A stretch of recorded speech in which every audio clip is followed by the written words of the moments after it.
మనది రైతుల పక్షపాత ప్రభుత్వం నేను ముందే చెప్పాను. మావిగన్ అని చెప్పి రెండో ఆలోచన కూడా చెప్పింది. అసలు ఈ పద్ధతి ప్రకారం పోతే అసలు ఏ రాజధాని రాష్ట్రానికి ఇప్పుడు కాదు, ఇంకో 30 ఏళ్ళ తర్వాత కూడా రాజధాని ఈ రాష్ట్రానికి రాజధాని లేకుండానే ఉంటుంది తప్ప రాజధాని అనేది ఉండదు.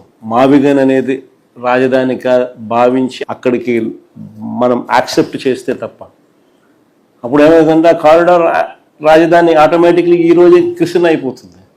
ఆ పక్క ఈ పక్క నేషనల్ హైవేకి ఈ పక్క ఆ పక్క అదే రాజధాని.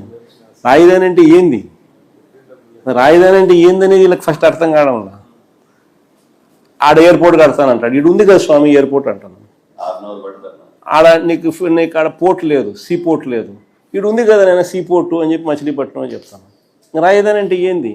సీ పోర్ట్ అనేది అక్కడ ఉంది, ఎయిర్పోర్ట్ అనేది గన్నవరంలో ఉంది, నీకు నేషనల్ హైవేలు 4 నేషనల్ హైవేలు జంక్షన్లు అక్కడే కలుస్తున్నాయి, 3 రైల్వే స్టేషన్లు ఉన్నాయి. ఆడ గుంటూరులో ఉంది, విజయవాడలో ఉంది, మచిలీపట్నంలో ఉంది, మెడికల్ కాలేజీలు అన్నీ ఉన్నాయి, ఇన్స్టిట్యూషన్స్ అన్నీ ఉన్నాయి. నీకు రాజధాని అంటే ఏంది? ఇవన్నీ నువ్వు మళ్ళీ కడతానంటావు, నువ్వు మళ్ళీ 0 నుంచి స్టార్ట్ చేస్తానంటావు. దానికి మళ్ళీ రోడ్లు లేని చోట రోడ్లు వేయాలంటావు. 20 కోట్లు అయ్యే రోడ్డును 53 కోట్లు అంటున్నావు. ఆ బిల్డింగ్ స్క్వేర్ ఫీట్కి 20,000 పెడతానంటున్నావు. 4,500 మిగతా చోట అంతా ఖర్చు అవుతా అంటే 5 స్టార్ లాబీస్తో సహా ఇటాలియన్ మార్బుల్ వేసి వీడు మాత్రం నీకు 20,400 ఖర్చు అవుతాను ఎస్ఎఫ్టీకి. అంటే ప్రతిదీ స్కామే. ఏం జరిగినా కానీ రాజధాని పేరిట నువ్వు స్కాములు చేసేదానికోసం అని చెప్పి నిరంతరం ఇక్కడ ఏదో ఒకటి జరిగించే కార్యక్రమం ఇక్కడ చేస్తూ ఉన్నావు. ఇక్కడ అన్నీ ఉన్నాయి కదా స్వామి, నువ్వు చేయాల్సిన పని ఏమి లేదు. ఊరికి ఇది కారిడార్ను ఊరికి రాజధాని కింద డిక్లేర్ చేస్తే చాలు, ఆటోమేటిక్లీ ఇది పెరిగిపోతుంది. ఆడేదో కట్టే బిల్డింగ్ ఆడ ఆపు స్వామి, ఆడ అదేదో కట్టేది ఏదో పెట్టేది ఏదో ఈడబెట్టు, 400 ఎకరాలు సరిపోతుంది. ఆ కారిడార్కి ఈ పక్క ఆ పక్క 400 ఎకరాల కన్నా ఎక్కువే ల్యాండ్ ఉంది, సరిపోతుంది అని మనం చెప్తా ఉన్నాం. మనం చెప్పేది మోస్ట్ ప్రాక్టికల్. పోర్ట్ ఉంది, అది మనమే కట్టాం, మన హయాంలోనే స్టార్ట్ చేసినాం. ఇప్పుడు వీళ్ళు వచ్చినాక దాన్ని ఆపినారు.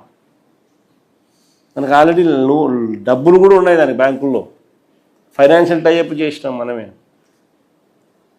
ల్యాండ్ అక్విజిషన్ కంప్లీట్ చేసినాం, అన్ని పర్మిషన్లు తెచ్చినాం. మన హయాంలోనే 35% పని కూడా జరిగింది. వీళ్ళ హయాంలో దాన్ని ముందుకు తీసుకోవాల్సింది పోయి ఆపేసినాను. ఏమంటే వీళ్ళ మనుషులు చుట్టూ ల్యాండ్ కొంటున్నారు. నాన్న చెప్తున్నాను, అక్కడ పనులు అయిపోయినాయి కదా. సో అటుంది పరిస్థితి. ఏమంటే ఆడ స్కాములు కావాలా, మళ్ళీ ఆడ రియల్ ఎస్టేట్ చేయాలా, రియల్ ఎస్టేట్ చేయండి ఆడ పనులు మొదలుపెట్టరు. సో పోర్టు పనులు ఆపడము, వీళ్ళ చుట్టూ ల్యాండ్ కొనుక్కోవడం, తర్వాత మళ్ళీ పోర్టు పనులు స్టార్ట్ చేయాలని. ఇక్కడే పోర్ట్ ఉంది, అక్కడే ఎయిర్పోర్ట్ ఉంది, అన్నీ ఆడనే, రైల్వే స్టేషన్ ఆడనే ఉన్నాయి. నేషనల్ హైవే రోడ్డు బ్రహ్మాండమైన రోడ్డు పోతుంది, 110 కిలోమీటర్లు. ఏం కావాలి నీకు అని మనం చెప్తాను. ఇది ఎక్కదు. ఎందుకు ఎక్కదు? ఇది స్కాములు జరుగుతాడు. ఈ నుంచి మనం నిరంతరం పనులు జరుగుతుంటే నిరంతరం మనకు వస్తూ ఉంటుంది. దానిల కోసం అని చెప్పి ఇది. కాబట్టి నువ్వు అడిగిన ప్రశ్నకు సమాధానం నేను చెప్తాను కదా. మనం వచ్చిన తర్వాత రైతులకు ఏదైతే కావాలో దాని ప్రకారమే మనం పోతాం తప్ప బలవంతపు భూసేకరణ అనేది చేసే అవకాశమే లేదు. దాని గురించి సమస్య లేదు. మీ కేసులకు సంబంధించి కూడా వైఎస్ఆర్సీపీ తరఫున లీగల్ ఎయిడ్ కూడా సపోర్ట్ చేస్తాం. లీగల్ ఎయిడ్ కూడా మన పార్టీ లీగల్ వింగ్, మనోహర్ అన్న వీళ్ళంతా కూడా పూర్తిగా, సుధాకర్ అన్న, మనోహర్ అన్న వీళ్ళందరూ కూడా పూర్తిగా ఇన్వాల్వ్ అయ్యి మీకు అన్ని రకాలుగా మీ తరపున కేసుల్లో కూడా మీ తరపున కూడా వీళ్ళు వకాల్తా పుచ్చుకొని మీకు సపోర్ట్గా కూడా నిలబడతారు. అంత దూరం కూడా పోయి కూడా నీకు సపోర్ట్ చేసే కార్యక్రమం కూడా చేస్తాం.